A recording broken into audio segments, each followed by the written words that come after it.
Hello students, welcome back again. आज मैं आप लोगों के सामने प्रीपोजिशन से रिलेटेड कुछ ऐसे पॉइंट्स लेकर आया हूं जिसमें आप बहुत ज्यादा मिस्टेक करते हैं। तो आज सबसे पहले मैं आपको बता दूं व्हाट इज प्रीपोजिशन। तो प्रीपोजिशन है क्या है, तो क्या बोलेंगे प्रीपोजिशन का डेफिनेशन के रूप में कि preposition is a word that is used before a noun or pronoun to show its relationship with another word in a sentence. यानी प्रीपोजिशन एक ऐसा वर्ड है जो किसी सेंटेंस में किसी नाउन और प्रोनाउन के पहले आकर दूसरे वर्ड के साथ उसके रिलेशनशिप को बताता है। ठीक है, देखिए यहाँ पर a preposition is a word that is used before a noun or pronoun to show its relationship with another word in the sentence। ठीक है, आज मैं प्रीपोजिशन के उन पॉइंट्स को बताऊंगा जिसको लेकर आप मिस्टेक करते हैं और आपको लगता है आप सही कर रहे हैं। ध्यान से देखिए, जैसा कि आपके सामने यहाँ पर दिख रहा होगा दो तरह के चेयर हैं, एक आर्म चेयर के साथ और एक विदाउट आर्म वाले चेयर।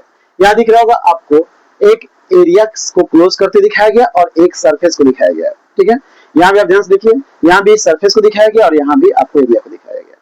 तो समझने का प्रयास यही करेंगे कि जब भी किसी एरिया की बात कर रहे हैं और एरिया की जब भी बात करेंगे वैसे कंडीशन में आप इन यूज करेंगे। ठीक है, और जब आप किसी सरफेस की बात करेंगे तो ऑन यूज करेंगे। ये तो आप जानते थे, लेकिन सेंटेंस के यूज में आप कंफ्यूज रहते हैं। ध्यान से देखिए, the children are playing in the park और the children are playing on the playground.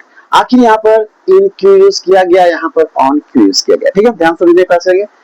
जैसे पार्क लिखा हुआ है और पार्क को एक सराउंडिंग प्लेस से इंडिकेट किया गया कि ये पार्क है, तो पार्क में यानी उस एरिया में बच्चे खेल रहे हैं। ठीक है, और जैसे ही बताया गया कि the children are playing on the playground, यानी प्लेग्राउंड एक सरफेस है जिस पर बच्चे खेल रहे हैं। समझ में आ रहा होगा आपको कि जब सरफेस के ऊपर बताया जा रहा है तो वहां ऑन यूज किया गया, और जब किसी एरिया में बताया गया कि ये पार्क है और पार्क जो है एक सराउंडिंग प्लेस है उसके अंदर बच्चे खेल रहे हैं। बात समझ में आ रही होगी।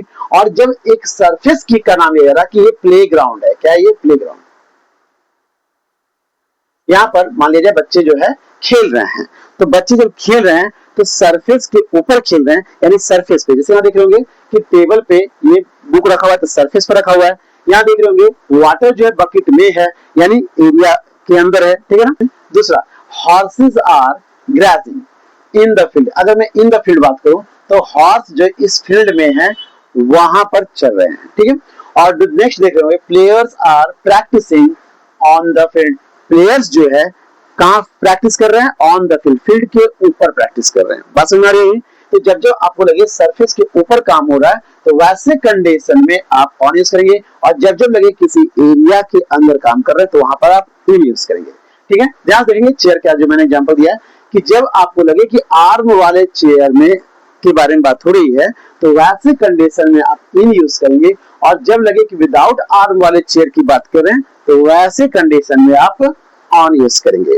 ओके, तो मैं चाहूंगा कि यदि आप इस तरह के छोटे छोटे वीडियो यदि पसंद आते हो तो आप कमेंट बॉक्स में अपनी बातों को अवश्य शेयर कीजिए, ताकि मुझे पता चल पाए कि आपको इसी तरह के वीडियोस का रिक्वायरमेंट है, और मैं कोशिश करूंगा कि छोटे छोटे वीडियोस आपके लिए बनाया करूं। Thank you.